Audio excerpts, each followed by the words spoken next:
विदेश में नौकरी। दोस्तों, ये कहानी उन लोगों को समर्पित है जिन पर विदेश जाके जल्द से जल्द अमीर बनने की सनक सवार होती है। अरे भाई विनोद, सूट बूट क्या बात है, इतना तैयार होकर कहाँ जा रहे हो? एयरपोर्ट जा रहा हूँ। मेरी विदेश में नौकरी पक्की हो गई है। ओह, विदेश मतलब नेपाल ना? ओहो, अच्छा अच्छा, इसका मतलब तुम नेपाल जा रहे हो नौकरी करने? छोटे लोग, छोटी सोच। अरे मैं साउथ अफ्रीका जा रहा हूँ, यहाँ से 10 गुना तनख्वाह पर। चलो हटो भी, मुझे देर हो रही है। ये सुनकर चेलाराम की आंखें फटी की फटी रह जाती है। अगले दिन चेलाराम की पत्नी आग में घी डालने का काम करती है। आप भी अपने दोस्त की तरह विदेश में नौकरी क्यों नहीं करते? लल्लू राम बन के कब तक यहाँ मामूली सी नौकरी करते रहोगे? यहाँ की थोड़ी सी कमाई में मुझे हमारा तो कोई भविष्य नहीं दिखाई देता। हाँ, तुम ठीक ही कहती हो। उसी शाम चेलाराम के पिताजी कहते हैं, क्या कहा? विदेश जाएगा? अरे तेरा बाप भी कभी विदेश गया था क्या? इसीलिए तो मैं जाना चाहता हूँ पिताजी। अरे नालायक, मैं अपनी जिंदगी में तेरे जैसे बहुत से नमूने देख चुका हूँ। तू लोगों की हवाई बातों में आकर कोई ऐसा फैसला मत कर देना कि बाद में तुझे ही पछताना पड़े।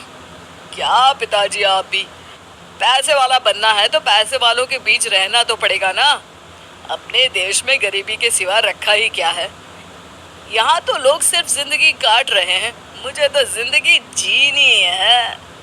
अरे बहू, अब तू ही समझा इस नालायक को। अब बाबूजी, इन्होंने विदेश जाने का फैसला करके ठीक ही तो किया है।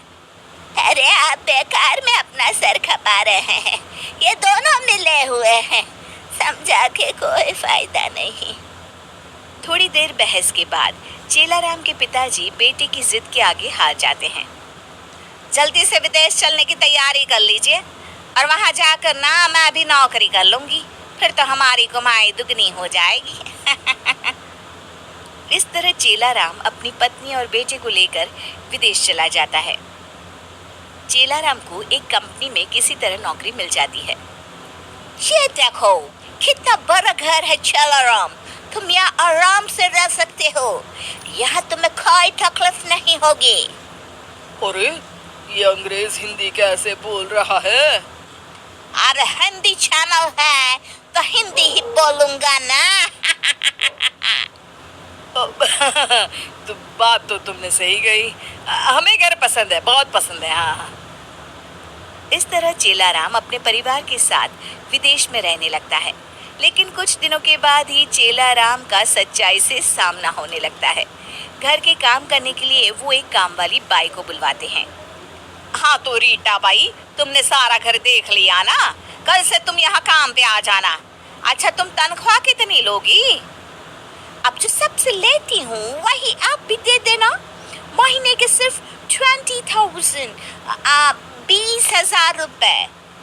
बाप रे, 20,000 रुपए? दिमाग खराब हो गया है क्या? अरे इतने रुपए में तो हमारे इंडिया के मोहल्ले की सारी बाइयों को काम पर रखा जा सकता है। इसीलिए तो वो इंडिया है और ये अमेरिका। मैं तो महीने के 20,000 ही लूंगी, मंजूर हो तो यस बोलो। नहीं, माफ करना, हमें बिल्कुल मंजूर नहीं है, तुम जा सकती हो, हमें दूसरे खर्चे भी तो देखने हैं। इस तरह बच्चों को संभालने के साथ साथ घर के सारे काम गौरी को ही करने पड़ते हैं। दूसरी तरफ कई कोशिशों के बावजूद भी गौरी की नौकरी नहीं लगती। कुछ दिनों के बाद, सुनिए जी, पैसे दीजिए, बाजार से राशन ले आती हूँ, घर में कुछ भी नहीं है। अरे अभी 4 दिन पहले ही तो इस घर में राशन आया था, इतने पैसे तुम खाने पीने में खर्च करोगी तो कैसे गुजारा होगा? अरे तो मैं क्या करूँ, ये अंग्रेज बड़े चालाक हैं, हर चीज पर मनमानी कीमत लगाकर बेचते हैं। यहाँ सब्जियों के दाम तो आसमान छू रहे हैं। अरे जो गन्ने अपने देश में 20 रुपए में मिल जाते हैं, यहाँ उन पर स्टिकर लगाकर ये लोग 200 रुपए में बेच रहे हैं। अब मजाक चल रहा है क्या? हाय राम, यहाँ तो हर तरफ लूट मची है। अरे बच्चों की पढ़ाई को ही ले लो, इतनी महंगी कि पूछो मत। मेरी तो कुछ समझ में नहीं आता। अरे यहाँ तो सड़क पर चलना भी मुश्किल है। आए दिन पुलिस मेरी गाड़ी का चालान काट देती है। इंडिया में तो 100 रुपये में बात बन जाती थी। तभी दरवाजे पर मकान मालिक हैरी आ जाता है। चलो राम, आज एक तारीख है, इस घर का किराया निकालो, पूरे 30,000, 30,000 रुपए। अरे हैरी, ये तुम क्या कह रहे हो? हमारे बीच तो इस मकान का किराया 25,000 तय हुआ था। अरे वाह! पानी, बिजली, मेंटेनेंस के पैसे क्या मेरे पिताजी भरेंगे? सीधी तरह 40,000 निकालो, वरना ये घर अभी के अभी खाली कर दो, समझे? पैसे देने के अलावा चेलाराम के पास और कोई रास्ता नहीं होता। आखिरकार उसे पैसे देने पड़ते हैं। धीरे धीरे पैसों के अभाव में उनके घर का बजट बिगड़ता चला जाता है और छोटी छोटी चीजों के लिए भी उन्हें तरसना पड़ता है।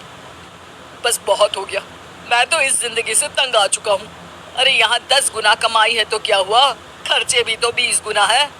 अपने देश में काम करके थोड़ी बहुत बचत भी हो जाती थी, यहाँ तो उसकी भी कोई गुंजाइश नहीं है। आप ठीक कहते हैं जी, अपना देश अपना होता है। कम कमाई ही सही, लेकिन अपने परिवार के साथ रहने का सुख तो मिलता है। इस तरह चेलाराम हिंदुस्तान वापस लौट आता है। चलो अच्छा हुआ, मेरा खोटा सिक्का वापस लौट आया।